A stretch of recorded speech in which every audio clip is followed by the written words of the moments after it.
이 자리에 앉아 계신 분들 가운데는 자녀를 키우고 있는 부모님들도 계실 것입니다. 또 어떤 이는 아직 자녀가 없기 때문에 앞으로 자녀를 낳기 위해 준비하고 있는 그런 예비 부모들도 있을 것입니다. 또 어떤 이는 여러 가지 이유로 아직 부모의 자리에 있지 않은 분들도 계실 것입니다. 오늘 설교의 메시지는 믿음의 부모에 대한 이야기지만 혹시 자녀가 없으시더라도 우리 풀향기 교회의 모든 자녀들이 우리의 영적 자녀임을 기억하고 우리 모두가, 우리 장년 세대들이 이 다음 세대들에게 어떤 믿음의 본이 되어야 할지를 함께 묵상하고 고민할 수 있는 그런 시간이 될 수 있기를 간절히 바랍니다. 여러분, 자녀가 있다는 것이 참 행복하죠. 특히 어릴 때 우리 자녀들을 생각하면은 하나하나가 다 신기하고 기쁩니다. 어떻게 걸어 다니지? 어떻게 뛰어다니지? 이걸 어떻게 씹어 먹지? 그 외에도 우리 자녀들의 어릴 때의 그 삶을 기억해 보면은 순간순간이 참 신기하고 귀하고 행복했습니다. 그냥 그 아이가 내 품에 있다는 사실만으로도 우리에게 큰 감동이 되었고 기쁨이 되었죠. 그냥 내 새끼라는 생각을 하면 마음에 짠함이 있습니다. 그 자녀들이 이제 다 커서 군대에 가게 돼도 이 어머니는 밤에 잠을 자지 못합니다. 또 자식이 결혼을 한다고 했을 때에도 밤에 잠을 이루지 못합니다. 딸을 기숙사에 보낼 때에도 아버지는 눈물을 흘립니다.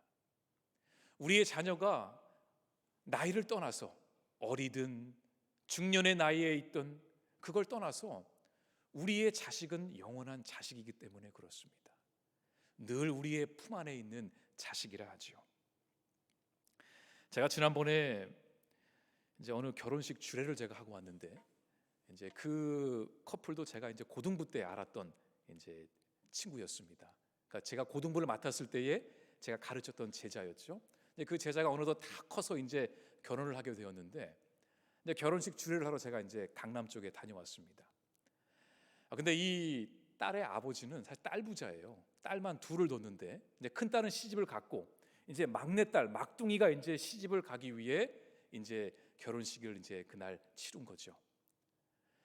저는 이제 앞에 서 있으니까 다 보이잖아요. 이제 순서에 맞춰서 제가 사회를 보면서 자, 이제 오늘의 주인공인 신부가 입장하겠습니다 이랬는데 이 신부가 아빠 팔에 딱 이걸 끼고 앞으로 나오질 못하는 거예요. 알고 보니까 이 아버지가 막 울기 시작하는데 나중에는 펑펑 울면서 앞으로 행진을 못하는 겁니다. 얼마나 크게 울었는지 이 딸이 창피했나 봐요. 갑자기 아빠를 툭 치면서 아빠 고! 빨리 가! 이러는데 그제서야 아빠가 눈물을 막 훔치면서 이제 딸의 팔꿈치를 딱 붙잡고 앞으로 행진을 하더라고요.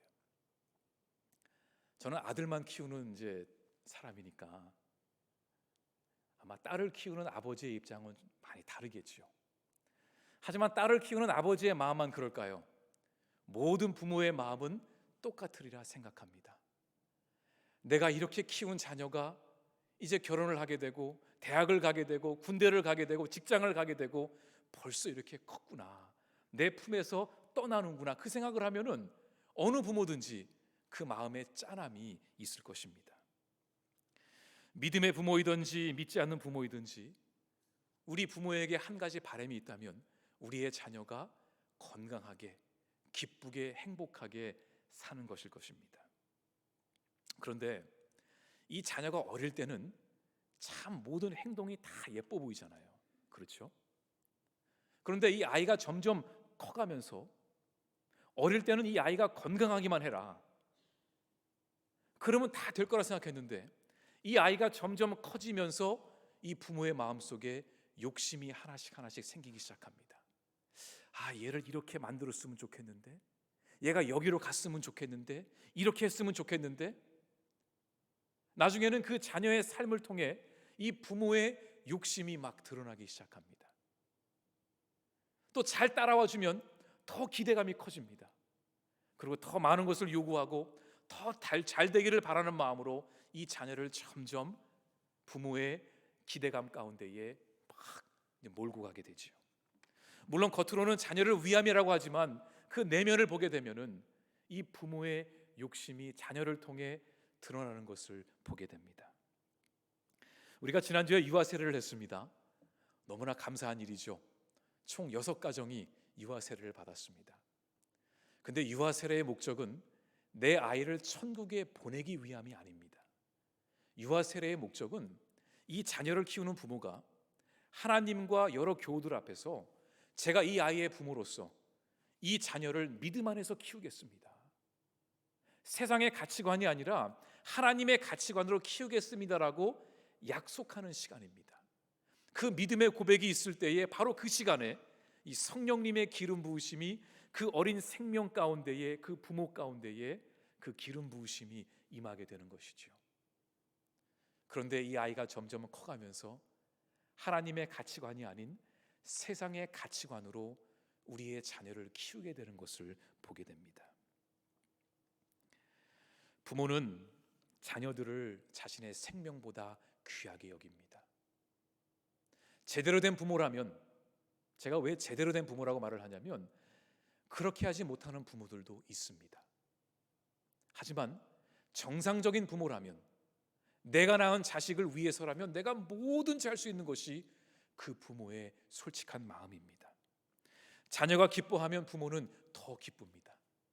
하지만 자녀가 아파하면 그 부모의 마음은 더 아프지요. 세상에 어느 부모든지 자기 생명을 바쳐서 아프고 병든 딸을 고칠 수만 있다면 100이면 100 다 그렇게 할 것입니다.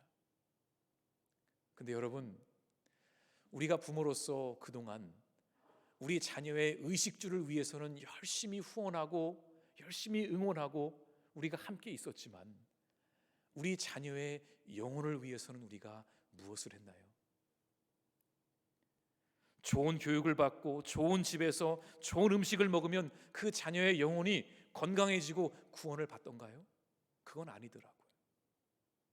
내가 부모로서, 믿음의 부모로서 내 자식의 영혼 구원을 위해서 내가 무엇을 했는지, 내가 지금 무엇을 하고 있는지, 믿음의 부모라면 이 질문을 하지 않을 수 없을 것입니다. 오늘 본문 말씀에도 한 여인이, 아니 한 어머니가 등장을 합니다.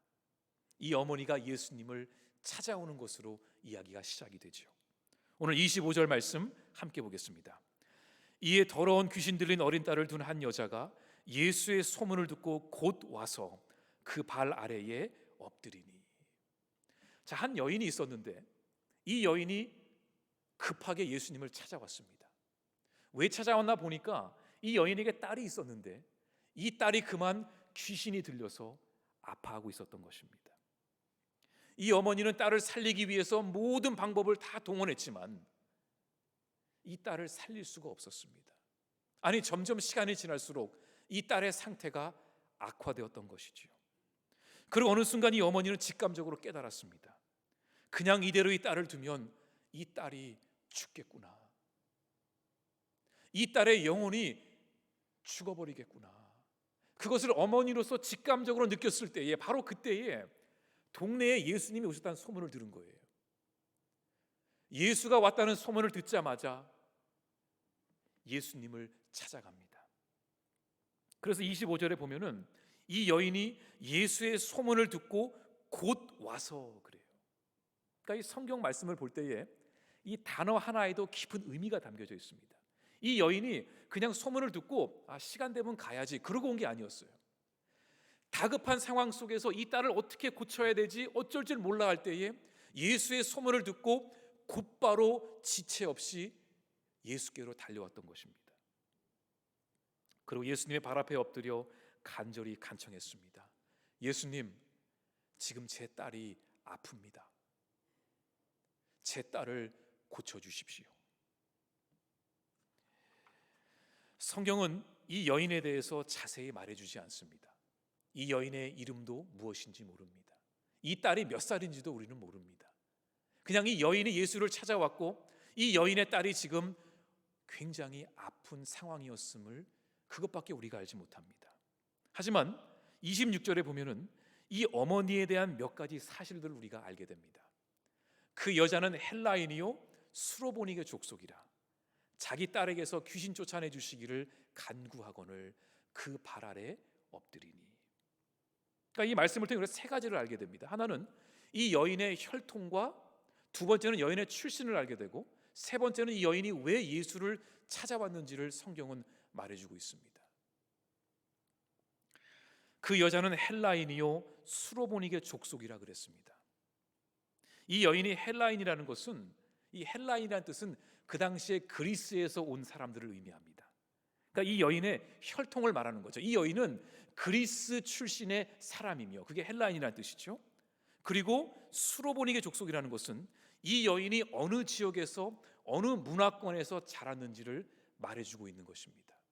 이 두 가지 사실만으로도 우리는 이 어머니에 대해서 많은 사실들을 짐작할 수 있게 됩니다. 그러니까 성경이 이 두 가지만 우리에게 가르쳐 줌으로써 이 여인이 어떤 상황 속에 어떤 여인이었는지를 우리에게 말해주고 있는 것이죠. 제가 예를 들어 한번 말씀을 드려볼게요. 신평진 목사가 어느 나라 사람입니까? 한국 사람이죠. 네, 한국인의 피가 흐르는 한국인의 혈통을 갖고 있는 한국 사람입니다. 하지만 신평진 목사는 어릴 때 미국 동부 지역으로 이제 이민을 갔기 때문에 초등학교, 중학교, 고등학교, 대학교를 다 거기서 나온 이제 교포입니다. 그러니까 사람들은 저를 설명할 때에 이 사람은 한국 사람이지만 미국에서 자란 한국계 미국인입니다. 근데 이 말 한마디만으로도 저에 대한 많은 것들을 이제 알게 될 수 있습니다. 저는 이민자의 가정에서 나름 상처가 있었던 청소년기를 보냈고, 또 미국 땅에서 동양인으로서 인종차별과 언어와 문화의 장벽을 넘어야 하는 시련이 있었고, 때로는 영어권 문화가 더 편하기도 하고 권위적인 유교 문화보다는 평등한 것을 더 좋아하기도 합니다. 또 전통과 관습에 매여 있는 것보다는 합리적인 방법을 더 선호하는 게 저의 모습의 한 부분이기도 합니다. 제가 굳이 다 이거를 말씀드리지 않아도 제가 어디서 어느 나라 사람이고 어디서 자랐는지만 알아도 저 사람이 대충 저런 환경에서 저렇게 배워서 왔겠구나, 이걸 알 수가 있는 것처럼 오늘 말씀에 나오는 이 여자는 헬라인이요 수로보닉의 족속이라는 뜻은 이 안에 많은 것들이 이 여인에 대해서 담겨져 있는 것이죠. 첫 번째로 이 여인은 헬라인이라 그랬습니다. 자, 지금으로부터 2000년 전에 1세기 당시에 예수님이 계셨던 갈릴리 지역과 중동 지역, 발칸, 이집트, 유럽, 그리고 북아프리카 그 지역은 로마 제국의 통치 아래에 있었습니다. 그 로마 제국은 여러 인종들과 문화들이 함께 어울려져 만들어낸 거대한 제국이었죠. 그런데 이 거대한 제국을 지배했던 하나의 위대한 문화가 있었는데 이 문화가 바로 헬라권 문화였습니다. 이 헬라 문화란 이 고대 그리스의 문화를 얘기하는데, 이 로마 제국은 고대 그리스의 철학과 종교와 예술과 과학과 건축, 양식, 언어, 그 모든 것들을 다 흡수해 버렸습니다. 그러니까 사실은 이 로마의 문화를 보면은 그 어느 것도 로마 자체적으로 순수한 것은 하나도 없습니다. 그 모든 것이 다 그리스의 영향을 받은 문화였던 것이죠. 그래서 이 로마 제국에 있었던 그 건축 양식을 보면은 로마만의 독특한 뭐가 있는 것이 아니라 거의 다 그리스에서 있었던 건축 양식을 다 가지고 온 것이었습니다. 또 로마의 공식 언어도 물론 우리가 라틴어라고 알고 있지만 사실은 그 당시에 많은 사람들이 사용했던 언어가 헬라어였습니다. 그래서 이 신약 성경이 헬라어로 쓰여진 것도 거기에 있습니다. 더 많은 사람들이 성경을 읽어야 되기 때문에 그 당시에 보편적으로 사용했던 공통 언어가 헬라어였으니까 그 언어를 택했던 것이죠. 그러니까 오늘 이 본문에 나오는 여인이 바로 그 헬라인이었고 그 헬라 문화권 속에서 살았던 사람이었습니다. 다시 말해 이 여인은 로마 제국에서 힘이 없으면 무시당하는 그런 소수 민족의 한 사람이 아니라 그 로마 제국 안에서도 나름 우월감을 가지고 있는 그런 민족의 한 사람이었던 것이지요. 헬라 문명을 그대로 이어받은 로마 제국에서 헬라인의 혈통으로 살아간다는 것이 얼마나 자랑스러웠겠습니까? 이 미국에 가도요, 여러 인종들이 삽니다. 그런데 그 중에 특별히 굉장히 우월감을 가지고 있는 사람들이 보이는데, 이건 제 개인적인 생각이지만 특별히 영국에서 온 사람들은 뭔가 이 우월감이 있더라고요. 나 영국에서 온 사람이야. 그 이유가 뭐겠어요? 미국이 한때는 영국의 식민지였기 때문에, 비록 지금은 각각 다른 나라지만 이 영국 사람들이 갖고 있는 이 프라이드가 있다는 거죠. 그러니까 마찬가지로 로마 제국에 살아가는 이 헬라인들에게도 그런 프라이드가 있었던 것입니다. 자, 두 번째로 이 여인은 수로보니게 지역에서 온 사람이었습니다. 이 수로보니게는 이 고대 시리아 제국에 있었던 한 민족인데, 이 갈릴리 지역에서 북서쪽으로 가면 있는 항구 도시였습니다. 그러니까 세계적으로 이 무역의 중심지였던 곳이죠. 근데 이 수로보니게 지역이 뭘로 더 유명했냐면, 바로 이곳에서 이 민족, 이 사람들이 알파벳을 만들었어요. 그러니까 고대, 저게 이제 그 수로보니게, 보니게 민족이 처음 만들었던 알파벳인데, 이 알파벳에서 헬라어가 나오게 되고 라틴어가 나오게 되고 그 외에 여러 르네상스 언어들이 그 알파벳이 저기서 나오게 됩니다. 그러니까 이미 그리스와 로마 문화가 생기기 전부터, 훨씬 전부터 알파벳을 만들 정도로 뛰어난 문명을 갖고 있던 사람들이 보니게 족속 사람들이었습니다. 그러니까 이 민족의 영향이 얼마나 대단했습니까? 이 수로보니게 지역 출신이라는 것은 우리 민족은 이런 사람들이야, 대단한 문명을 갖고 있는 사람들이야, 이 자부심을 가지고 있었던 것이죠. 다시 말해 이 여인이 헬라인이며 수로보니게 족속이라고 말하는 것은, 이 여인은 남들이 부러워할 만한 가문과 혈통에서 왔으며 좋은 환경에서 좋은 교육을 받고 다른 사람에게 굳이 머리를 숙이지 않아도 되는 위치에 있는 사람임을 성경은 말해주고 있는 것입니다. 요새로 말하면 배운 것도 많고 가진 것도 많고 자존심도 있고 나름 풍족하게 누리며 사는 잘난 여인이었던 것이지요. 그래서 이 여인은 하나님이 필요 없다고 생각하며 살았습니다. 내가 가진 게 많은데 왜 하나님을 찾겠어요? 내가 이런 사람인데 굳이 하나님을 찾을 이유가 있을까요? 내 인생은 내가 주인이라 생각하며 살았는데 왜 하나님께 나오겠습니까? 그런데 그런 잘난 여인이 한 번도 들어보지 못한 이 시골 나사렛 출신의 예수님께 나와 엎드려서 우리 딸을 살려달라고 간절히 간청하고 있으니 이 어머니의 마음이 얼마나 절실했는지를 우리는 알게 됩니다. 세 번째로 이 여인이 예수님을 찾아온 이유는 딸에게서부터 귀신을 쫓아내 달라는 것이었습니다. 이것이 딸의 아픈 이유였습니다. 귀신이 들렸기 때문에 아팠다라는 거죠. 우리는 보통 이 귀신에 들렸다고 하면은 막 입에 거품을 물고 이상한 소리를 내고 행동을 하며 이제 그런 모습들을 생각을 합니다. 물론 그런 모습들이 이 복음서에 나오기도 합니다. 근데 오늘 본문 25절에 나오는 이 귀신에 들렸다라는 이 말을 우리가 원문 성경으로, 헬라어 성경으로 보면은 거기에는 귀신이라 나오지 않고 더러운 영에 붙들려 있는 딸이라고 나옵니다. 더러운 영. 더럽다라는 것은 깨끗하지 않은, 거룩하지 않은 하나님의 영과 반대가 되는 것이 이제 더러운 영이 되겠죠. 그러니까 우리가 하나님의 자녀로서 우리 안에 하나님의 것으로 채워져야 되는데 하나님의 것으로 채워진 것이 아니라 이 더러운 영들로 채워졌다는 것입니다. 이게 이 딸이 아픈 이유였습니다.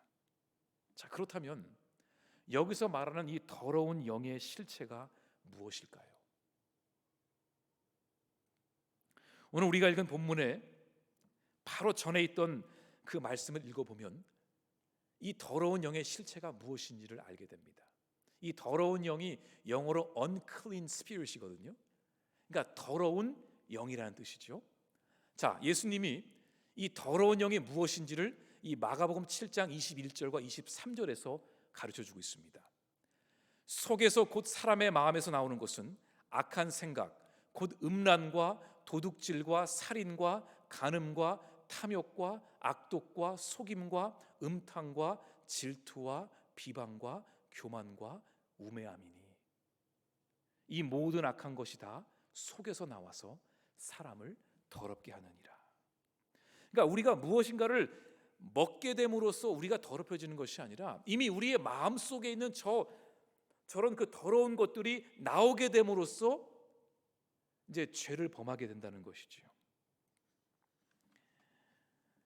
이 여인의 딸이 지금 귀신에 들렸다는 것은, 이 더러운 영에 사로잡혔다는 것은 이 딸의 영적 상태가 하나님의 거룩한 영이 아닌 세상의 것들로, 아까 목록이 뭐였죠? 악한 생각, 음란, 도둑질, 살인, 간음, 탐욕, 악독, 속임, 음탕, 질투, 비방, 교만, 우매함으로 가득 채워져 있었다는 것입니다. 하나님을 부인하고 자신이 삶의 주인이 되어 마음대로 살아가는 그 모습을 보면서 이 마가는 그 어린 딸이 더러운 영에 귀신에 붙들려 있다고 보았던 것이지요. 이런 딸이 무슨 부모의 말을 듣겠습니까? 이미 자기 인생의 주인은 자기라고 믿고 있는데 세상을 쫓아가는 자녀의 영혼이 어느 순간부터 병들기 시작했고 그 모습을 지켜보는 엄마로서 이제는 아무것도 할 수 없음을 깨닫게 된 거죠. 근데 여러분, 이 수로보니게의 여인의 딸만 이 더러운 영으로 아파했을까요? 이 세상을 살아가는 우리의 자녀들을 보십시오. 우리의 다음 세대를 한번 생각해 보십시오. 수많은 유혹의 영들이 우리의 자녀들을 괴롭히고 있지 않습니까? 마약과 도박에 빠진 자녀들이 있습니다. 알코올 중독이 되어버린 자녀들이 있습니다. 날마다 자살을 기도하는 자녀들이 있습니다. 특별히 우리 한국이 이 청소년의 자살률이 제일 높다는 거 아십니까? 우울증에 시달려 있는 우리의 자녀들이 있습니다. 겉으로는 멀쩡해 보여도 그 속으로는 말로 표현할 수 없는 그 우울감 때문에 얼마나 힘들어하는지 모릅니다. 삶의 목적을 잃어버린 자녀들, 그 빈 공간을 채우기 위해 성적으로 타락한 자녀들도 있습니다. 또한 세상적인 성공을 위해서 뭐든지 하겠다고 나서는 자녀들도 있습니다. 하나님을 부인하고 스스로가 삶의 주인이 돼버린 그 자녀들. 근데 여러분, 우리 부모들은 알지 않습니까? 그 세상의 성공을 쫓아가다 보면 그 끝이 어떻게 되는지를 우리는 알고 있잖아요. 그럼에도 불구하고 하나님이 아닌 이 세상의 성공을 붙들라고 우리 부모가 가르칠 수 있을까요? 이 여인은 언제 어디서 시한폭탄처럼 터질지 모르는 자녀를 바라보면서 더 이상 자기의 힘으로 이 딸을 고칠 수 없음을 깨닫고 예수님께 나와, 주님, 제 딸이 지금 더러운 영에 붙들려 죽어가고 있습니다. 제 딸을 살려주십시오. 자, 이런 상황이라면 우리 예수님은 이 여인의 눈물을 닦아주시고 일으켜 세우신 다음에 그 딸을 바로 고쳐주셔야 돼요. 이게 우리가 알고 있는 예수님의 모습일 것입니다. 왜냐하면 예수님은 이 죄인을 위해서 십자가에 달릴 정도로 사랑이 많으신 분이시니까요. 그런데 이 여인을 향한 예수님의 반응이 너무나 냉정합니다. 27절 한번 볼까요? 예수께서 이르시되 자녀로 먼저 배불리 먹게 할지니 자녀의 떡을 취하여 개들에게 던짐이 마땅치 아니하니라. 이게 무슨 뜻이죠? 주인과 그의 가족이 먼저 식탁에서 먹어야지 그 먹는 음식을 개들에게 줄 수는 없다라는 거예요. 왜 이런 말씀을 하셨냐면 예수님이 이 땅에 오신 이유가 온 열방을 구원하기 위해 오셨지만 제일 먼저 이스라엘 백성들을 먼저 구원하시기 위해 오셨어요. 그리고 이스라엘 백성들을 통해서 온 열방이 예수님을 알기를 원하셨던 것이죠. 그러니까 그런 의미에서 예수님이 1차적으로 복음을 전하러 오신 그 대상은 이스라엘 민족이 맞았습니다. 근데 예수님이 지금 이 말을 어떻게 설명하셨냐면 이 여인에게 나는 이스라엘 백성들을 위해서 이 땅에 온 거지 너네 같은 이방인들을 위해 내가 온 것이 아니라는 거예요. 나는 이스라엘 백성들과 함께 식탁에서 밥을 먹으려고 왔지 너희 개들에게, 왜냐하면 유대인들은 이방인들을 개라고 이제 표현을 했거든요. 참 안 좋은 표현이었죠. 왜냐하면 우월감이 좀 있었기 때문에. 나 예수는 너희 이방인들을 위해서 여기에 온 게 아닌 걸 너도 알지 않느냐. 네가 아무리 애원해도 나는 너에게 줄 수 있는 것이 아무것도 없다면서 단칼에 거절을 하신 거예요. 참 예수님이 어떻게 이런 말씀을 하셨을까? 참 당황스럽습니다. 그리고 이쯤에서는 그 말을 들은 이 여인도 이게 무슨 예수야? 나 이러려고 온 거 아닌데? 내가 어떤 사람인데? 하고 그냥 박차고 나갔어야 됩니다. 근데 이 여인의 대답이 더 놀랍습니다. 예수님 말씀이 맞습니다. 주인과 그 가족들이 식탁에서 밥을 먼저 먹는 것이 맞습니다. 그런데 주님, 먹다 보면 빵 부스러기가 땅에 떨어질 것이고 그 부스러기를 개들이 먹지 않습니까? 예수님, 저희 모녀를 불쌍히 여겨주시고 빵 부스러기의 은혜라도 저희에게 주십시오. 저는 제 딸을 지금 살려야 됩니다. 저는 이 말씀을 이렇게 볼 때마다 마음속에 이렇게 막 올라오는 그런 감동이 있습니다. 아, 저게 부모의 사랑이구나. 부모의 사랑이란 그 자식을 구하기 위해 하나님 앞에 엎드리는 것이 이게 부모의 사랑이구나. 그러면서 제가 회개하게 되더라고요. 나는 부모로서 내 자녀들을 위해 언제 예수님 앞에 간절히 엎드려 보았는가? 수능 때만 교회 가서 새벽기도 나아가고 그것만이 아니라 내가 언제 내 자식의 영혼을 위해서 내가 눈물로 주님 앞에 나와 개 취급을 받으면서까지 내 자존심을 다 내려놓고 모든 것을 다 내려놓고 엎드려 주님 앞에 간청했던 적이 있었는가? 제 자신을 돌아보게 되더라고요. 근데 예수님이 그 여인의 대답을 듣고 감동을 받으신 거예요. 사실은 예수님이 그 말씀을 하신 이유가 있었거든요. 정말로 그 여인을 개로 취급하고 너한테 줄 게 아무것도 없다고 하신 것이 아니라 그 말씀을 하심으로써 이 여인의 믿음을 보고자 하셨어요. 이 어머니가 지금 딸을 고치기 위해서만 이 자리에 나온 것인가? 아니면 본인이 예수님 앞에서 회개하고 돌아올 것인가? 이거를 예수님은 보고자 하셨거든요. 28절에 나옵니다. 함께 읽겠습니다. 여자가 대답하여 이르되 주여 올소이다마는 상 아래 개들도 아이들이 먹던 부스러기를 먹나이다. 예수님은 이 여인의 그 대답을 듣고 이렇게 말씀하셨어요. 29절입니다. 예수께서 이르시되 이 말을 하였으니 돌아가라. 귀신이 내 딸에게서 나갔느니라 하시매. 그리고 진짜로 이 여인이 집으로 돌아가니까 그 딸이 고침을 받은 거예요.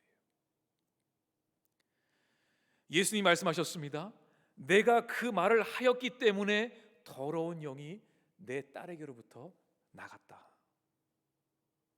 그 말을 하였으니, 근데 그 말이 무엇이었을까요?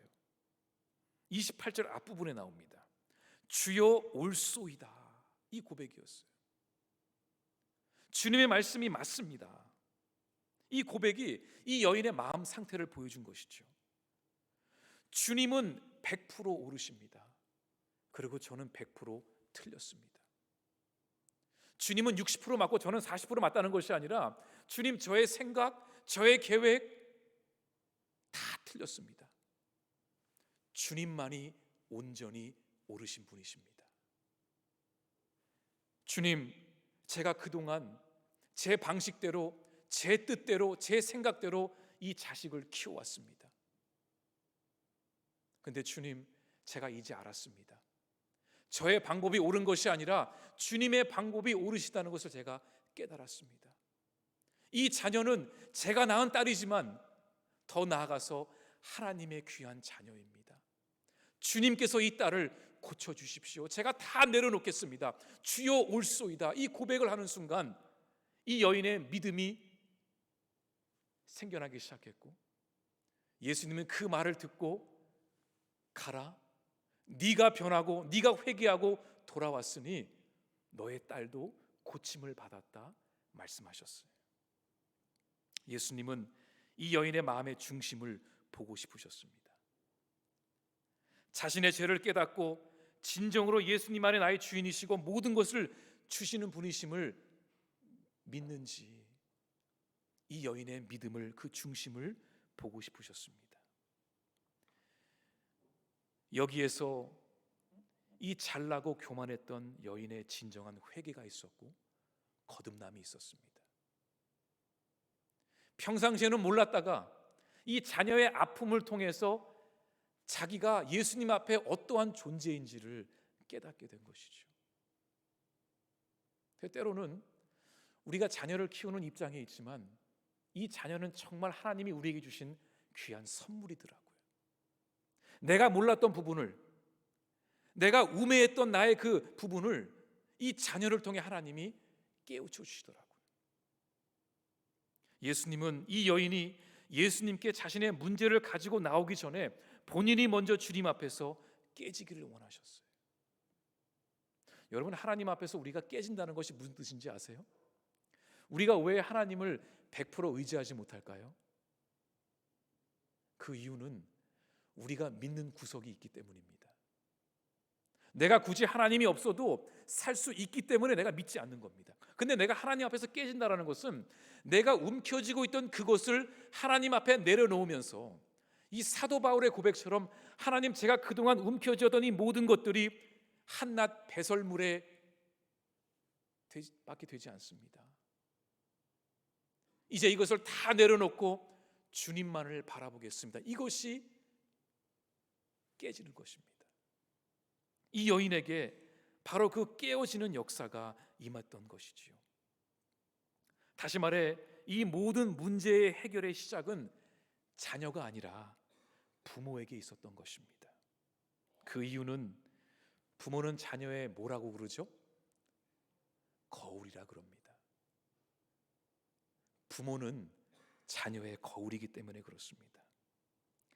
하나님을 향한 믿음보다 세상의 가치관을 먼저 가르쳐 주려고 했던 사람이 부모 아니었습니까? 우리 부모는 자녀들에게 하나님이 누구신지를 보여주는 그 존재인데, 세상의 가치관이 하나님의 가치관보다 더 좋다는 것을 누가 가르쳤습니까? 부모잖아요. 근데 이 잘나고 똑똑하고 교만하고 세상적인 가치관을 우선으로 여기며 살았던 수로보니게 여인의 딸이 이 엄마를 보면서 뭘 배웠겠습니까? 아, 저렇게 살면 되는구나, 하나님은 저렇게 믿으면 되는구나, 그러지 않았을까요? 근데 부모가 변하니까 그 자녀가 변하게 됩니다. 이제 이 어머니가 주님 앞에서 회개하고 거듭나게 되었으니 그 딸을 사로잡고 있던 더러운 영도 나가게 된 것이죠. 부모가 먼저 주님 앞에 올바로 서면 자녀들도 바로 서게 되어 있습니다. 이건 제가 한 10년 정도 이제 고등부, 중고등부 사역을 제가 10년을 했습니다. 그러니까 전임으로 10년을 했는데, 그때 제가 참 깨달은 게 있었어요. 그 많은 학생들을 하나하나 다 만지기는 참 쉽지 않더라고요. 숫자가 좀 있었거든요. 그런데 사역을 하다가 깨달은 것은 그 중고등부 사역을 맡고 있는 담당 사역자가 하나님을 바라보고 있으면 그 아이들이 하나님을 똑같이 바라보더라고요. 놀랍더라고요. 그 사역자가 어느 곳을 바라보고 있느냐에 따라서 그 아이들의 시선이 그쪽으로 가는 것을 제가 깨달았습니다. 부모와 자녀의 관계도 마찬가지죠. 부모가 어디를 보고 있는가, 무슨 생각을 하고 있는가, 어떤 가치관으로 살아가고 있는가, 무엇을 가장 소중하게 여기는가, 이것들을 우리 자녀들은 말은 하지 않아도 다 보고 듣고 깨닫고 있다는 것입니다. 제가 예전에 미국에서 고등부 사역을 할 때 있었던 일입니다. 하루는 어느 한 어머님이 전화를 주셨어요. 울먹거리면서 전화를 하시더라고요. 그러면서 어디서 어떻게 시작해야 될지 모르겠대요. 그 무슨 일이냐 그랬더니 그 자녀가 학교를 가지 않은 지 오래됐다는 것입니다. 얘기를 들어보니까 이 자녀는 밤새 컴퓨터 앞에 앉아 있다가 새벽이 되면 늦게 잠이 들고 결국은 아침에 일어나지 못해서 학교를 못 간 거예요. 처음에는 이 자녀가 게을러서 혹시 게임에 중독이 됐는지 혼내기도 하고 컴퓨터도 뺐고 인터넷도 끊고 다 해봤지만 이 자녀가 밤이 되면 잠을 안 자고 아침이 되면 너무 잠이 쏟아져서 학교를 못 가는 거예요. 그리고 오후 늦게까지 낮잠을 자고 이게 반복이 되면서 학교를 못 갔던 것입니다. 그러니까 처음에는 정말로 이 아이가 공부하기 싫어서 안 가는 줄 알았어요. 엄청 혼냈죠, 부모가. 근데 시간이 지나면서 이 아이가 힘이 빠지고 아무런 의욕이 없는 거예요. 근데 건강은 멀쩡해요. 잘 자고 하루 세끼 다 먹고, 그런데 학교를 못 가는 거예요.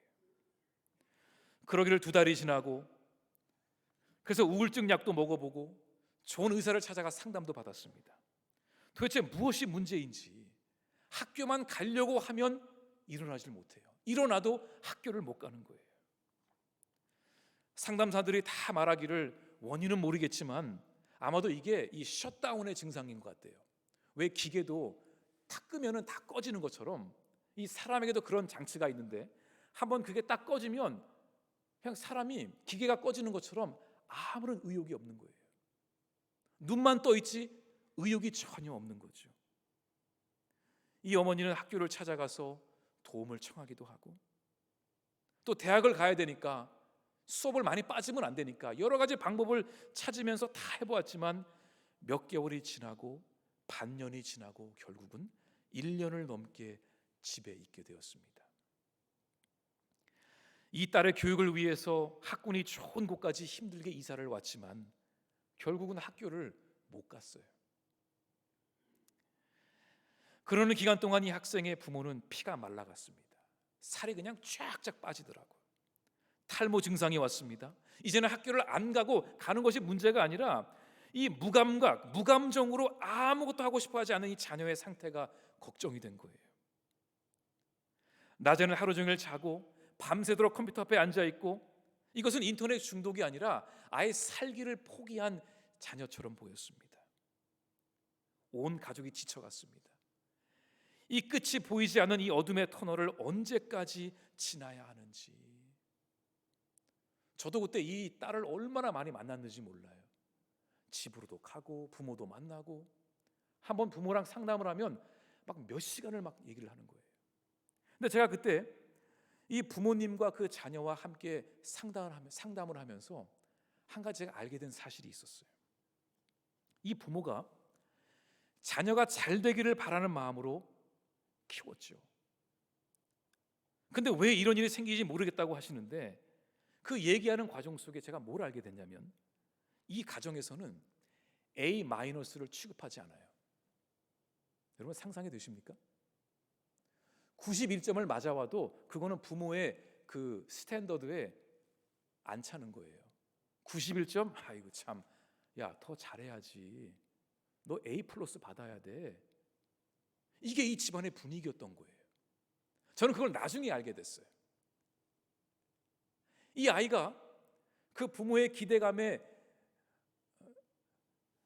따라서 열심히 했죠.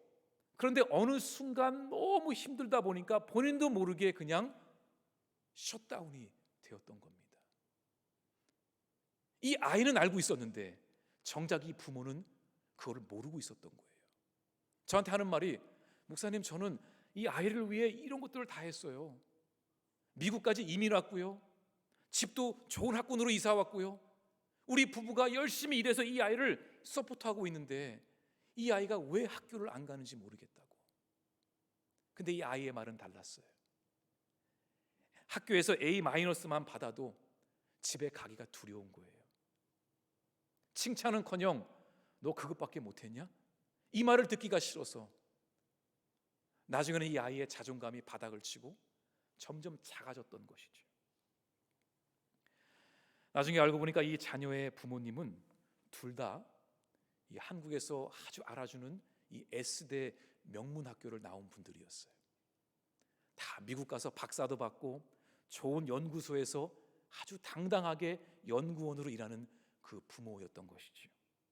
그러니까 이 부모의 입장에서 볼 때에 A-는 점수도 아니었던 거예요. 너 그렇게 해가지고 어떻게 유대인들이랑 같이 경쟁을 할 수 있어? 너 어떻게 그렇게 해가지고 좋은 대학에 들어갈 수 있어? 너 학점은 기본인 거 몰라? 이런 그 분위기 속에서 이 아이가 얼마나 이 숨이 막혀왔겠어요. 너 내가 그러려고 이민 온 줄 알아?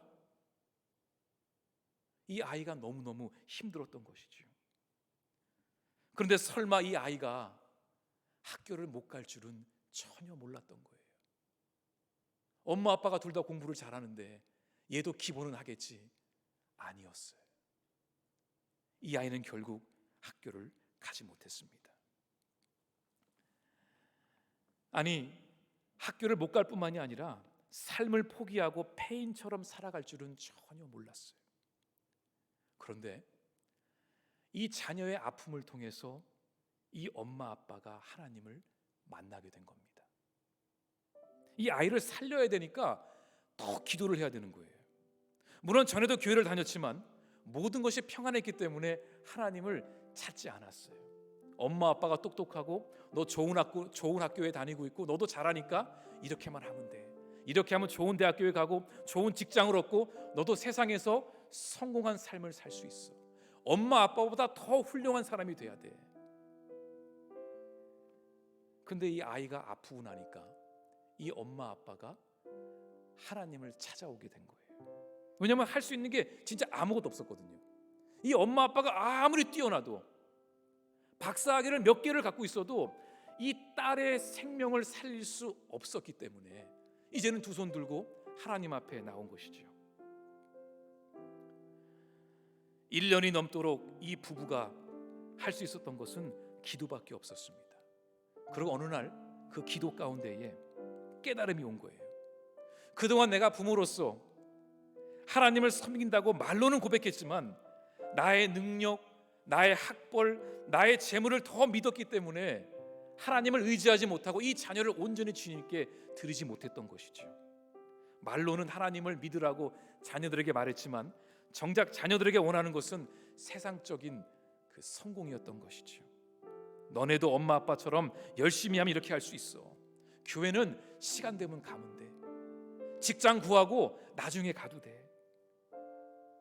이런 식으로 자녀를 가르쳤고 본인들도 그렇게 바쁘게 살았던 것입니다. 하지만 자녀의 아픔을 통해서 부모는 자신의 욕심과 교만을 하나씩 내려놓기 시작했습니다. 하나님, 제가 잘못했습니다. 제가 교만해서 이 아이를 하나님의 방법이 아닌 저의 방법으로, 세상의 방법으로 키웠습니다. 그리고 정말로 눈물로 기도한 거예요. 이 아이를 살려주십시오. 이 아이를 살려주십시오. 그랬더니 놀라운 기적이 일어난 거예요. 어머니가 회개하고 하나님 앞에 올바로 서니까 학교를 가지 않겠다고 했던 이 딸이 본인이 먼저 학교를 가겠다 그러더라고요. 그래서 이 딸이 인근에 있는 기독교 사립학교를 2년을 낮춰서 들어갔어요. 그리고 그곳에서 이 딸이 하나님을 인격적으로 만나게 됩니다. 그러니까 부모가 아무리 가르쳐도 이 말로 되는 게 아니더라고요. 부모가 회개하고 부모가 변하니까 이 자녀가 주님을 만나게 되더군요. 그리고 믿음이 점점 자라기 시작하더니 하나님의 중심의 사람이 되었고, 나중에 고등학교 졸업한 다음에 이 딸에게 가장 알맞는 학교로 가게 되는 역사가 일어나게 됐어요. 그러니까 여러분 너무 좋은 대학 찾지 마세요. 중요한 것은 내 자녀에게 가장 알맞는 곳으로 하나님의 방법으로 보내달라고 기도하는 것입니다. 여러분 아직 늦지 않았습니다. 여러분의 자녀들은 여러분의 기도가 필요합니다. 여러분이 믿음의 부모가 되어서 그 자녀들을 위해 기도해 주셔야 됩니다. 더 많은 만나와 메추라기를 달라고 기도하는 것이 아니라 하나님의 말씀에 순종함으로 날마다 일용한 양식을 먹게 해달라고 기도하셔야 됩니다. 말씀에 순종하는 자녀가 되게 해달라고 기도하셔야 됩니다. 요셉처럼 국무총리가 되게 해달라고 기도하는 것이 아니라, 왜냐하면 요셉은 국무총리가 되려고 애굽에 간 것이 아니었거든요. 하지만 요셉은 그 어려운 상황 속에서도 하나님께 순종하며 나아갔던 사람이었습니다. 그러니까 그렇게 기도해야 되는 거예요. 국무총리 같은 요셉이 아니라 어떠한 상황 속에서도 하나님 앞에 엎드리는 요셉처럼 우리의 자녀가 되게 해주십시오.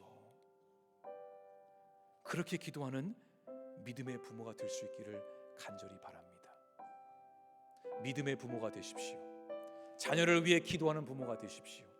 그 기도로 말미암아 여러분의 자녀가 하나님의 놀라운 능력을 나타내는 이 땅의 주의 일꾼들이 될 줄 믿습니다. 함께 기도하겠습니다. 하나님, 이 시간 주신 말씀을 붙들며 함께 기도하며 나아갑니다.